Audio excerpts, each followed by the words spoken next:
Fala pessoal, voltei com mais um vídeo, esse aqui, uma parte 2 de exercícios sobre radiciação, tá bom? Gravei um vídeo anterior, assiste lá que eu coloquei alguns exercícios lá já sobre radiciação envolvendo propriedades, tá bom, da radiciação. E vamos aqui para mais uma aula de exercícios, tá bom? Também utilizando algumas das propriedades, tá bom? Então vamos lá, sem enrolação, vamos pro vídeo, tá bom? Opa, é pra cá. Vamos lá. Primeira questão. Calcule o valor de x para que a igualdade seja verdadeira. Pessoal, perca o medo, pare de ter esse medo de olhar para uma questão de matemática e pensar assim, cara, isso é muito difícil, eu não vou conseguir fazer isso. Cara, às vezes os alunos olham para isso aqui e pensam que é uma coisa do outro mundo e não é, são questões bastante simples de resolver. Você só precisa se concentrar um pouco, tá bom? Vamos lá. Quando eu passei para vocês há um vídeo atrás já, explicando sobre radiciação, eu recomendo que você assista, que vai ajudar muito você a entender o que eu estou falando aqui hoje. Eu mostrei para vocês algumas propriedades, tá bom? E uma das propriedades que eu mostrei para vocês em vídeos anteriores, eu falei o seguinte, tá? Que se você tem um radical, você pode calcular radicais semelhantes, desde que índices e expoentes sejam manipulados pelo mesmo número, ou baseado em multiplicação, ou baseado em divisão, tá bom? Galera, olha para cá. Se aqui tem uma igualdade, significa, meu parceiro, que o que tem aqui é exatamente o que tem do outro lado, tá certo? Só que lembrem-se, quando tem uma igualdade, não necessariamente tem que ter o mesmo número. É só para deixar claro que o valor de um é igual ao valor do outro. A mesma coisa acontece com frações. Por exemplo, se eu colocar aqui a fração 1/2 e a fração 2/4, são duas frações escritas com números diferentes, mas a quantidade é a mesma. 1 é a metade de 2, 2 é a metade de 4, ou seja, são frações diferentes que representam a mesma coisa, que nesse caso é o que, Vinícius? Nesse caso é a metade. Então não precisa os números serem iguais para que duas coisas sejam iguais. Elas são iguais em valores, mesmo escritas com números diferentes, ok? Tá certo? Então vamos lá. O que é que você teria que saber aqui? Você teria que saber que esses dois radicais sendo iguais, esses expoentes, esses índices, eles vão estar tendo uma relação, tá bom? Qual é a propriedade que você iria usar aqui? Vamos lá. Aqui, pessoal, você teria que usar aquela propriedade que dizia o seguinte. Se você tem um radical qualquer, certo? O que a propriedade ela dizia de radicais semelhantes? Que eu posso encontrar um radical igual a esse, desde que esse índice e esse expoente, ou eu multiplique por um mesmo número, tá certo? Ou desde que esse índice e esse expoente sejam divididos por um mesmo número. Sempre que você faz isso, você encontra radicais semelhantes, de modo que aquele que você encontrou vai ter valores menores ou maiores, tá? Mas geralmente é menores, tá? E vale a mesma coisa, tem o mesmo valor. Nesse caso aqui, o que eu quero que você observe. Tá vendo que a base é 2? A base não muda, ela continua a mesma. Show de bola, né? Agora o que eu quero que você observe. Olha que aqui nós tínhamos o expoente 9. E aqui dentro o expoente ele virou quem, pessoal? 3. Se o expoente era 9 e ele virou 3, o que significa? Que ele não foi multiplicado, porque quando multiplica, geralmente você aumenta o valor. Significa que ele foi o quê? Dividido. E aí como é que você resolve isso facilmente, pessoal? Se o 9 quer dizer ele vai virar 3, significa aqui que 9 para virar 3, você teria que dividir por quanto? Por quanto? Isso. 9 para virar 3, você tem que dividir por 3. Para pensar. O que a propriedade diz? Que o mesmo que você divide um, você tem que dividir quem? O outro. Então significa que o meu índice aqui também tem que ser dividido por quanto? Também tem que ser dividido por 3. E aí fica a pergunta. Quanto é 12 dividido para 3, galera? Quanto? Exatamente, é 4. O que isso significa? Que esse x que está aqui, ele tem que ser igual a 4. Resposta dessa questão, x igual a 4. Vinícius, fácil assim. Vinícius, fácil assim. Não tem segredo, tá bom? Tem mais cálculo? Não, acabou. Só isso, facinho. Beijo pra você, tá bom? Segunda questão. Na segunda questão, ela fala o seguinte. Escreva as expressões por meio de um único radical. Ou seja, ela quer que eu simplifique cada uma dessas duas expressões. E qual é o detalhe aqui? Vamos lá. Deixa eu apagar isso aqui só para ter espaço. É meu costume, pessoal. Eu gosto de sair escrevendo assim no quadro todo. Vamos lá. O que é que eu tenho aqui? Vamos lá. Eu tenho uma raiz dentro de outra raiz. Sempre que ela tiver assim, pessoal, é molezinha, porque você vai poder usar também uma outra propriedade dos radicais, que é conhecida como raiz de outra raiz. O que essa propriedade diz, galera? Essa propriedade diz ela o seguinte, ó.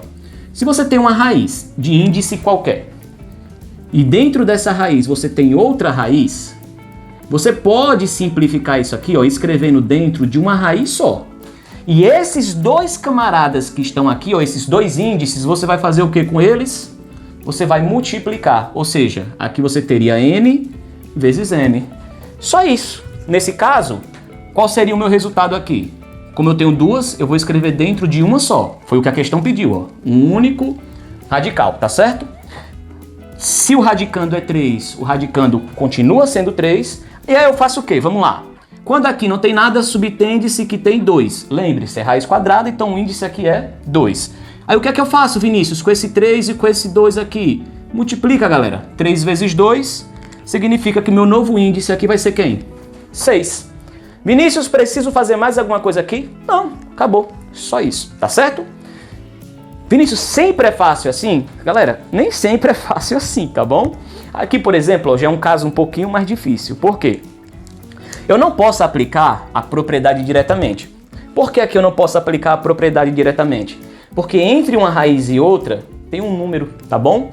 Perceba que aqui, ó, entre uma raiz e outra não tinha nada, tá? Vinícius, esse número aqui, isso é só índice, índice não conta. Eu estou falando fator externo.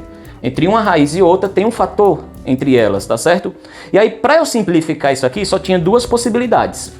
Ou esse 3 sai, ou esse 3 entra. E aí, qual é o detalhe, galera? Esse 3 aqui, ó, ele não pode sair. Por que esse 3 não pode sair? No vídeo anterior eu mostrei que o número ele só pode sair de dentro da raiz quando índice e expoente... Opa, deixa eu ajeitar aqui que ficou bem feio.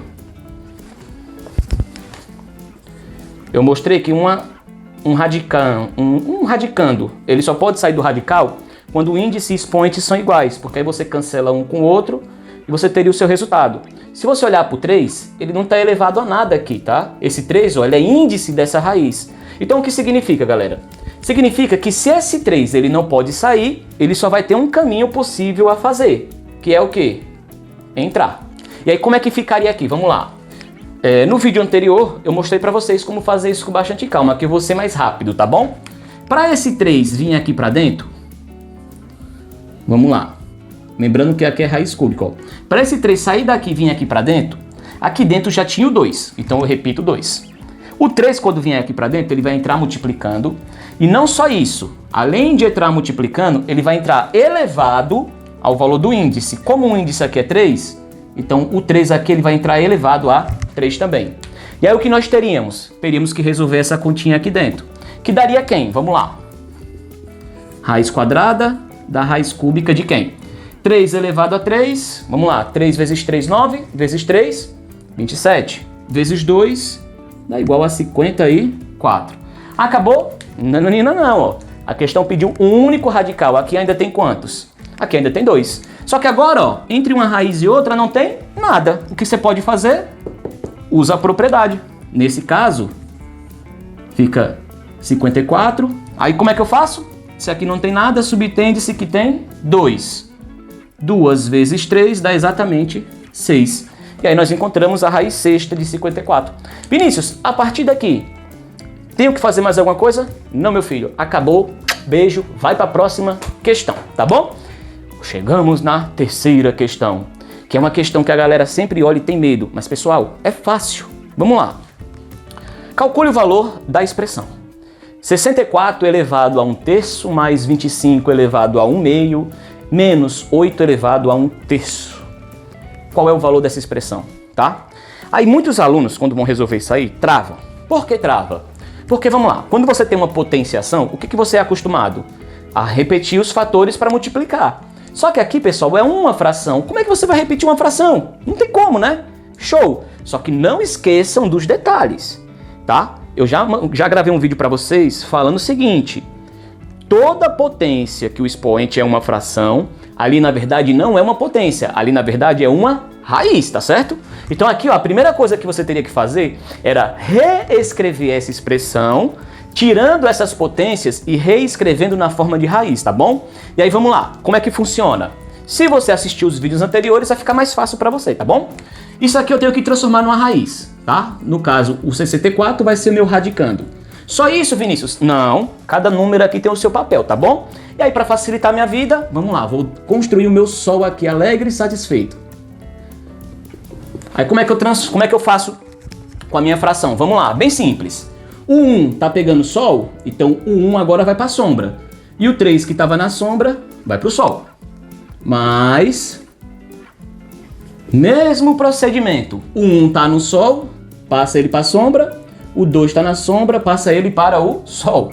Pessoal, é bem bestinha essa regra, mas funciona, pessoal, ajuda bastante. Vamos lá. E aqui eu vou ter quem? 1 tá no sol, vai para a sombra, 3 está na sombra, vai para o sol, tá bom? E aí perceba que eu teria uma expressão que não são potências, na verdade são raízes, tá bom? E aí vamos lá. Primeira coisa, perceba que todos os fatores internos aqui, todos os radicandos estão elevados a 1. Galera, se ele está elevado a 1, significa que o resultado vai ser o quê? Ele mesmo. Então eu nem preciso desse 1 aí em cima. Então o que é que eu teria? Eu teria a raiz cúbica de 64, teria a raiz quadrada de 25 e teria a raiz cúbica de 8, tá certo? E aí, por uma questão só de deixar o cálculo mais rápido, raiz cúbica de 64 vai ser exatamente 4. Professor, por que 4? Porque se eu pegar 4, galera, e elevar a 3, vai dar 64, tá bom? Mais raiz quadrada de 25, 5, menos a raiz cúbica de 8, 2. Para finalizar, pessoal, só adição e subtração, né? 4 mais 5, 9, menos 2, resposta final, 7. Então estaria aí. O resultado dessa expressão, que parece uma coisa do outro mundo, é só 7, tá bom? Vamos lá. Rapidinho, só para finalizar esse vídeo. Vinícius, se eu não soubesse que a raiz cúbica de 64 é 4, como é que eu poderia fazer? Não esquece, criatura sem cintura, que sempre que você for calcular uma raiz, se você não sabe de cabeça, usa o processo da fatoração. Vamos lá, fatorando 64. Opa, por 4 não, sai daí, Vinícius. Fatoração sempre é por números primos, pessoal. No caso, 2, que dá 32, por 2, que dá 16, por 2, que dá 8, por 2, que dá 4, por 2, que dá 2, e por 2, que dá 1. Pessoal, com o tempo, você vai fazer tão rápido quanto eu, porque aparece toda hora, tá bom? Então vamos lá, aqui não é raiz cúbica, então eu tenho que formar grupos com três números. Então aqui, ó, formando grupos com 3, eu teria 2 elevado a 3, e aqui eu teria o quê? 2 elevado a 3. Então no lugar do 64, eu colocaria 2 elevado a 3 vezes 2 elevado a 3, correto? Para facilitar minha vida, tchau, tchau. Se não sobra ninguém lá dentro, o que significa? Que sobrou só 2 vezes 2. E aí fica a pergunta, 2 vezes 2 é exatamente 4. Tá aí, raiz cúbica de 64 é realmente 4, tá bom? Galera, às vezes isso aqui parece ser difícil, mas é tudo uma questão de prática. Com o tempo, quando você pratica bastante, você acaba decorando isso. Eu sempre falo para meus alunos, não adianta você estar estudando isso só um dia antes da prova. Dificilmente você vai aprender. Se você está fazendo isso agora, dificilmente você vai aprender. Isso aqui é uma prática diária, você tem que treinar um pouquinho todos os dias, tá bom? Minha missão aqui é tentar ajudar você a entender isso de uma forma melhor, tá? E até quebrar um pouco esse gelo de umas coisas que os alunos às vezes pensam que é bem difícil e na verdade tá aí, ó. É uma coisinha bem fácil, bem simples, tá bom? Por hoje é só, eu espero que você tenha chegado até aqui, tá ok? Não esqueça de se inscrever no canal, não se esqueça de deixar seu like, isso ajuda muito a fazer com que o vídeo chegue para outros estudantes que também estão desesperados para aprender um pouco mais, tá certo? E é isso, deixa aí no comentário o que você achou, ou coloca aí sugestões de conteúdos que você quer aprender também, quem sabe eu não gravo um vídeo também sobre eles, tá certo? Foi boa, vou sair da frente do quadro para você ter um print final da tela. Valeu!